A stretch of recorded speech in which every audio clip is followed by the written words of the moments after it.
pourquoi donc je vous ai dit, hein, l'idée de cette masterclass, c'est vraiment de partager par rapport à comment on passe d'un état d'abondance d'emmerde à une abondance de bonheur.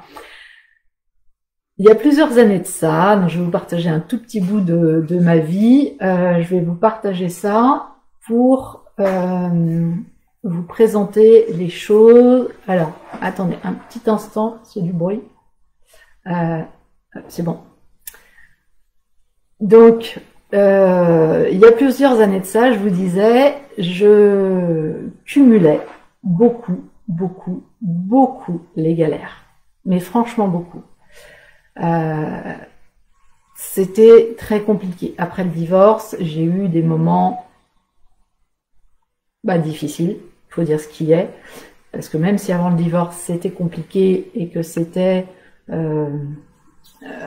dur de gérer les choses dans le quotidien, je béquillais, enfin j'appelle ça béquiller, c'est-à-dire je mettais tout plein de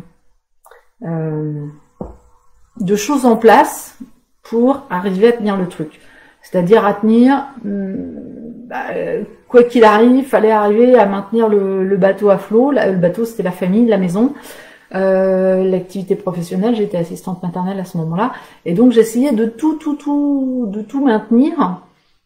Et évidemment, il y avait des moments où c'était assez compliqué. En plus de ça, ma santé se dégradait.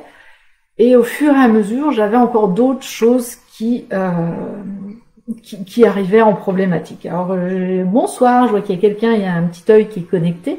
Faut pas hésiter à me mettre un coucou sur les commentaires, que je sache qui est là pour accueillir, c'est plus sympa.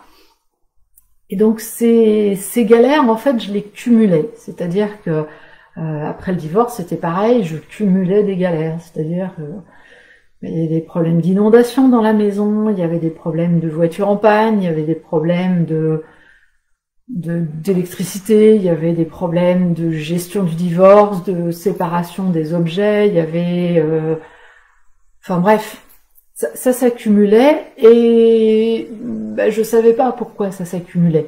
J'avais pas les notions, j'avais pas les connaissances à l'époque de savoir pourquoi est-ce que j'enchaînais toutes ces problématiques les unes après les autres et que j'avais l'impression même que ça n'en finissait plus. Donc c'est vrai que j'ai eu plusieurs périodes d'épuisement, plusieurs périodes de burn-out avec des problèmes de santé où le soir je tombais littéralement tellement j'étais épuisée et il m'a fallu du temps pour comprendre que ce qui m'arrivait n'était que le résultat des actions que j'avais posées avant.